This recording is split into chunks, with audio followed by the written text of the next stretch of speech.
الحمد لله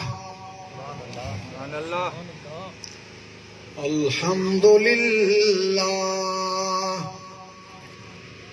الحمد لله نحمده ونستعينه ونستغفره ونؤمن به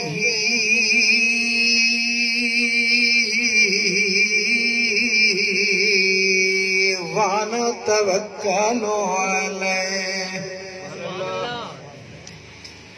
ونعوذ بالله من شرور أنفسنا ومن سيئات أعمالنا من يهده الله فلا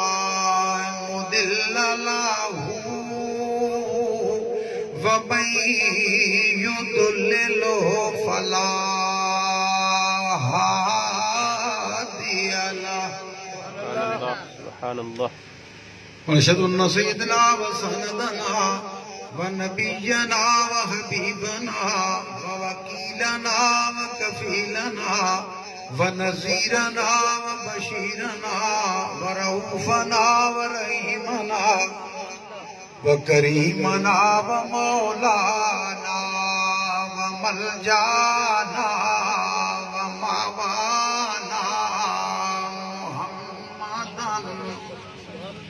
صلی اللہ علیہ وسلم مخبرا وآمرا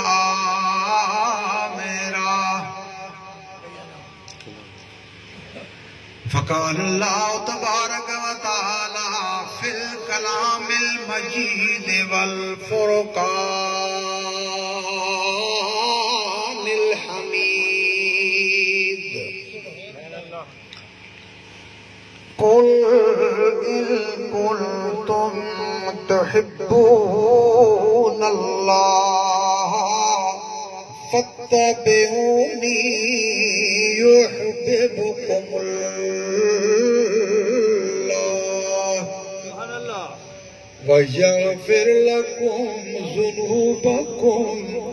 والله غفور رحيم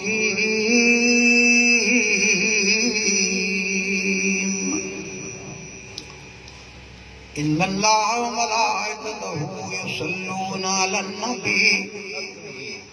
يا أيها الذين آمنوا صلوا عليه وسلموا تسليما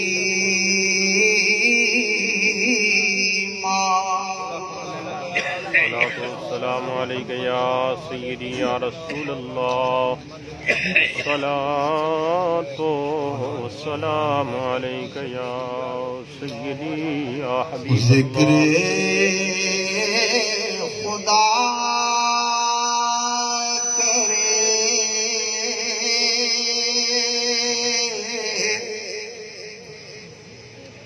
ذکر خدا کرے ذکر مصطفیٰ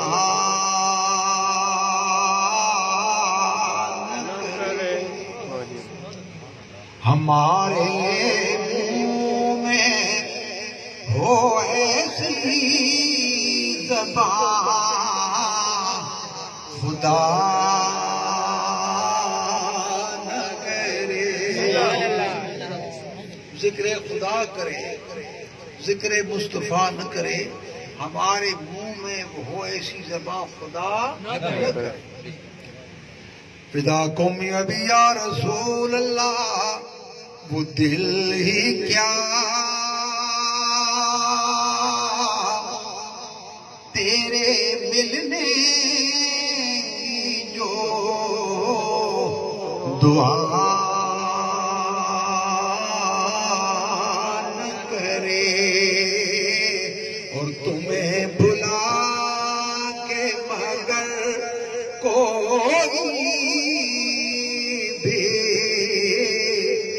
جیا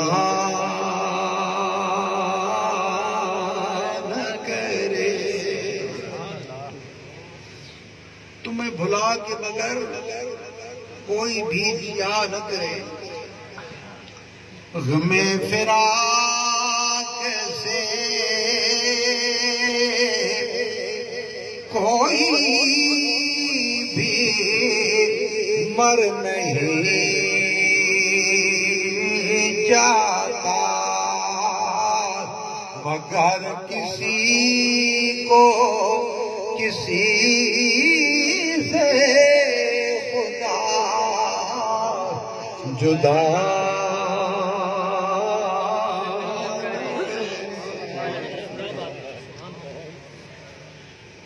میرے دوستو، اللہ پاک دی بارگاہ دے وچ دعا ہے کہ اللہ تعالیٰ دی یاد آسان تھانو قرآن پاک پڑھن، سمجھن، عمل کرنے اور باطنی اسرار تے متوجہ ہون دی توفیق عطا فرمائے۔ قرآن پاک نو پڑھ لینا کوئی کمال نہیں، قرآن پاک نو سمجھ لینا کوئی کمال نہیں، کمال عمل نال ہے اور باطنی اسرار دے نال ہے۔ اگر باطنی اسرار مل گئے تو قرآن پاک دے سپارے کیا، رکوع کیا، آیت کیا، الفاظ کیا، بلکہ ہر زبر زیر بھی تھن سرکار مصطفیٰ دی تعریف بتائے۔ لیکن اسرار سمجھن دی کوشش کرو، اور تھن تھوڑی کی وضاحت کریں گے انشاءاللہ۔ پہلے اللہ پاک دے اس مقدس کلام دی جڑی آیت کریمہ پڑھنے دا شرف اللہ تعالیٰ نے بخشا، الحمدللہ اس کا ترجمہ کر دیا۔ اللہ تعالیٰ فرمایا، اے میرا محبوب پاک، جڑے لوگ بھلے بندے ہیں انہوں نے میرا ایک پیغام دے دیا۔ یہ شان نزول کیا ہے کہ مشرکین مکہ جلے کعبے چاندے ہیں تو نال انہوں نے رکھے ہیں 360 بت، وہ خانے کعبے دا طواف بھی کردے ہیں اور وہ بتوں سجدے بھی نال کردے ہیں۔ ایک بار سرکار مدینہ جناب محمد رسول اللہ صلی اللہ علیہ وسلم گزرے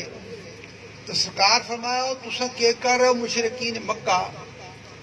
تو انہوں نے آخیا، اساں اس واسطے نہ بتاں دی پوجا پہ کردے ہاں، عبادت کردے پائیں تاکہ اللہ پاک دے نال ساڈی یاری لگ بنے، اللہ پاک دے ساڈی یاری لگ بنے۔ ایسا تقرب چاہتے ہیں، اس کا قرب چاہتے ہیں، اس کو قریب کرنا چاہتے ہیں۔ تو اللہ تعالیٰ فرمایا، میرا محبوب پاک، یہ ایسے لوگ نہیں کہ میں انہوں ڈائریکٹ خطاب کراں، کل میں تیرے نال گل کردا تے انہاں نال تو گل کر۔ میرا مالک عجیب گل ہے، میں تیری اپنی مخلوق، خواہ مشرک ہے، دہری ہے، مسلمان ہے، کافر ہے، تو میرے مالک تیری ذات آپ خطاب فرمائے۔ اللہ تعالیٰ فرمایا کہ اس قابل نہیں کہ میں انہوں مخاطب کراں، سونیا میں تین مخاطب کروں، قل تو فرما دے، تیری زبان سے نکلے۔ تو ایسا پوچھے حضرت مولانا روم علیہ رحمت کو، کہ صرف قل کی بات کر رہا ہوں کہ جناب یہ فرماؤ اللہ تعالیٰ نے قل کیوں فرمایا؟ تو مثنوی شریف فرما دیں کہ قل اس واسطے آکھیا کہ سونیا کلام تو میرا ہے، قرآن پاک میرا ہے، کلام میرا ہے، لیکن تیری زبان جو میں سننا چاہنا، تیری زبان سے سننا چاہتا ہوں۔ پھر اسے چیز